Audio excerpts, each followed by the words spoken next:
নিজের চামচামি করো, উঠতে হইলে নিজের চামচামিটা করো। পরের চামচামি করলে তোমার ইমেজটা কমে যায়। বড়দের কিভাবে সম্মান করতে হয় শুভর থেকে শেখা উচিত টাকলা ইকবালের। সম্প্রতি তুফান সিনেমার সাকসেস পার্টিতে অনেক তারকারা উপস্থিত হয় সিনেমা উপভোগ করতে।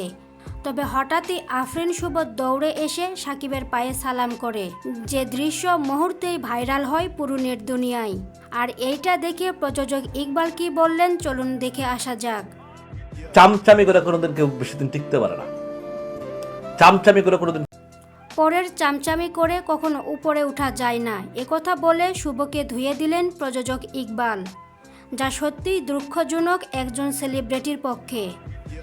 সেলিব্রিটিদের কিভাবে সম্মান করতে হয় তা শুভর থেকে শেখা উচিত টাকলা ইকবালের। মানুষকে যে সম্মান দিতে জানে না সে কখনো ভালো মানুষ হতে পারে না, হিংসা মানুষকে ধ্বংস করে দেয়। ঠিক তেমনই ইকবাল তার হেরে যাওয়াটা ঠিক মেনে নিতে পারতেছেন না, তাই যখন তখন কারো না কারো পিছনে লেগে যাচ্ছে।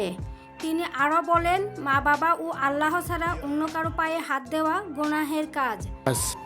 আমার বাপ মা ছাড়া এটা করা নিষেধ, এটা গুনাহ। আর এইভাবে তুচ্ছ তাচ্ছিল্য করে কথা শোনালেন আফরিন শুভকে। সো ভিউয়ার্স, সাকিবকে সালাম করে কি খুব বড় ভুল করেছে আফরিন শুভ, তা কমেন্টে জানিয়ে যাবেন। এতক্ষণ সাথে থাকার জন্য ধন্যবাদ। নতুন নতুন আপডেট খবর জানতে চ্যানেলটি সাবস্ক্রাইব করে পাশেই থাকবেন।